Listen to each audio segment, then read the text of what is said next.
Hi, it's Mark from TLR. I'm here with Bernie Pollock, Pollock Automotive in Vancouver, Vancouver's best auto service experience. And we're talking cars. How you doing, Bernie? Doing well. So today's victim is a diesel 2009 Ford F350, a biggie, 6.4 liter diesel that had a cab mount replacement. What was going on with this diesel beastie? Yeah, so there was a couple of things going on with the vehicle. One of them was a drivability problem. Like the engine had some performance issues. Did some diagnostics and determined that the high pressure fuel pump had an issue. So that was what needed to be replaced. So where is the high pressure fuel pump?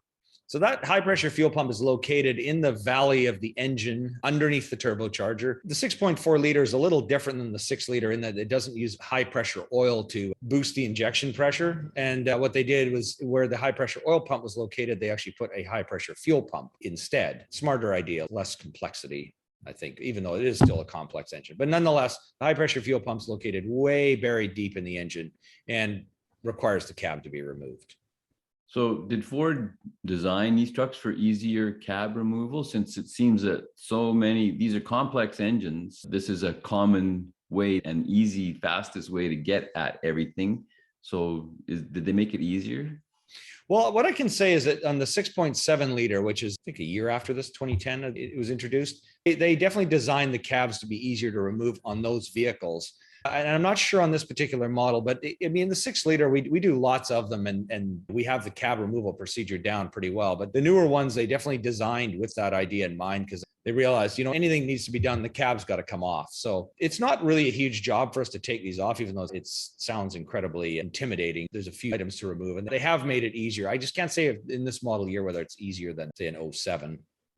How did the cab removal process go? Well, removing it was a bit problematic on this vehicle. Several of the bolts, actually, most of the bolts were seized, and we had to cut the heads of all the bolts off so we could pop the cab off and then sort of deal with whatever was going on with the seized bolts after. What they do with the bolts is we'll look at a picture in a minute, the bolts are actually Loctited in place so they don't come loose. And so the Loctiting had basically kind of seized up, and they use it's like a captive nut on the frame. So it was not really welded in place. It kind of floats freely. And so there was a tendency for it to spin, which obviously would have been a disaster. So we cut them off and figured, let's deal with it later. So that's kind of how it went. So when we're talking about removing the cab from a truck, basically there's a frame underneath the truck, the cabs and bed are on top, and you're taking the whole top of the truck off. Yeah, you basically remove the top where the hood and engine compartment, fenders, the passenger compartment. This is a four-door truck, which I mean, almost all trucks I realize nowadays are. And you basically just lift that all off the truck. A lot of on-frame vehicles are really not as difficult to remove as you think. It just seems like kind of a freaky concept. Actually, let's just look at some pictures right now and we can keep talking. So the other issue we did find is the cab mounts were really badly worn. That's why we're doing this podcast. I mean, we lift a lot of these cabs off and we don't normally find cab mounts worn, but you can see this rubber here is completely disintegrated. This is the bolt that was left over that we cut off. So you can see the Loctite on the top of the bolt. And what we ended up doing was sort of heating the bolt in such a way so it kind of freed the Loctite, and then we're able to remove the bolts. It took a lot of extra time to do this, but we were able to successfully remove it. Now you can see the frame is welded in solid, so there's no way to change the captive nut short of cutting the frame open. So it was kind of like one of those things where we had to make sure we did it properly. It's a threaded bolt that goes into the nut that's on the other side of the frame that we can't see. Exactly. We're actually looking up into the cab of the vehicle here because the frame of the vehicle, right, this is where this would be sitting. So this is like the frame of the cab, basically. Let's look at a couple other pictures. So this is another view of a different mount that's all crushed out. I mean, they all kind of look the same, but it's kind of surprising. And the body sits right on top of those. Body sits right on top of these, yeah. Yeah. So this is a cushion mount. So because if it wasn't cushioned, you'd feel every bump and rattle would be felt throughout the inside of the vehicle. It'd be exceptionally rough, even though, it is a 1-ton truck. It's obviously going to be rough to begin with. And there's a picture of our new mount. So you can kind of get an idea. What does it look like when it's new? Well, that's what it looks like when it's new. You can see a nice, perfectly symmetrical piece of rubber that's not all mushed out and destroyed. One last comparison, old, new. Was there any other issues that you ran into when you were changing the damage after the damaged bolts were replaced? No, the mounts themselves are pretty easy. They just kind of stick on top of the frame and then they get squashed in as you drop the cab down and then bolt it up. So once we got the bolts removed from the cab, everything else was pretty straightforward. Were there any other issues once you had the cab off and were working on the fuel pump? No, the fuel pump went successfully.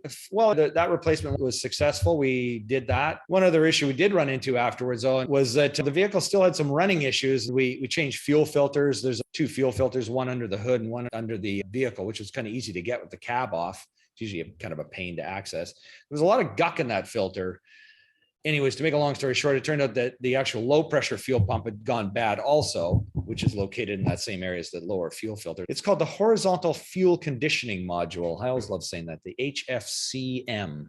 I don't know, these engineers come up with these weird words, but the horizontal fuel conditioning module. It's basically a fuel pump, a water separator, and a fuel filter. It's a fuel conditioner. It's really weird. Anyways. So its job is basically taking fuel from the tank, the fuel tank, transferring it through the vehicle up to the high pressure fuel pump. Exactly. That's exactly what its job is. Yeah. And then in addition to that, so we replaced that and everything is running fine. And then out on the road, it kind of bogged down again on us. We figured maybe we have a fuel guck that's in the fuel system. Maybe there's an issue in the tank. Maybe there's some contaminants, because it certainly looked like. So we pulled the tank out, cleaned it out, found the fuel strainer was partially plugged too. So cleaned the tank out, replaced the strainer, put it all back together, ran like a dream. So I guess we're drifting a little off of the cab mount situation here, but we think the high pressure fuel pump probably was damaged by the lack of proper fuel pressure from the low pressure pump and the guck. So it's always important in a diesel, get good quality fuel, make sure you change your filters. And this customer is actually a pretty good maintenance client. So it may be that he picked up some bad fuel somewhere along the way. That does happen from time to time. Somebody doesn't grind the bones quite enough in that dinosaur juice. That's right. Yeah, exactly. The distillation process didn't quite work so well. So anyways, we don't see fuel problems. Like, I've talked about, like, a lot of gasoline engines don't even have a fuel filter anymore like they used to. And, it tells me that at least the process of fuel manufacturing and distribution is very clean compared to what it used to be 30 years ago. But, diesel, it's subject to crap forming inside it too. So you got to be careful. How are these 6.4 liter diesels compared to other Ford diesel engines? Yeah, I think they're pretty good. I mean, there are definitely less problems than a 6 liter. I mean, the vehicle is about 220,000 kilometers. I think we did the service. We've serviced this vehicle for many years for this client. This is the first major problem he's had with anything. So that's pretty good. If you consider a 6 liter up to 220 Ks, you may have spent, $10,000 or $20,000 on repairs. Maybe. And some people with 6 liters have spent nothing even up to that, but those are the rare exceptions. And I think the 6.7 is a better engine than a 6.4. It's pretty decent. If you need some service for your diesel, any make or model of diesel in Vancouver, the guys to see, the experts are Pollock Automotive. You can book online, pollockautomotive.com. We have hundreds of videos on there. Check them out. They're good. We've been doing this for 10 years. 10 years we've been doing this. Almost 1,000 videos, all makes and models and types of repairs. Or you can call 604-327-7112. Almost always they answer the phone. Sometimes they get too busy, but most of the time you'll actually have somebody to talk to. No voicemail jail. Yay! Call them and get booked. They will ask you some questions. They'll make sure they're ready for when you show up for your appointment. You can check out our YouTube channel, Pollock Auto Repair. All the videos are on there as well. We thank you for watching, and thank you, Bernie. And thank you, Mark. Thanks for watching and listening. We appreciate it.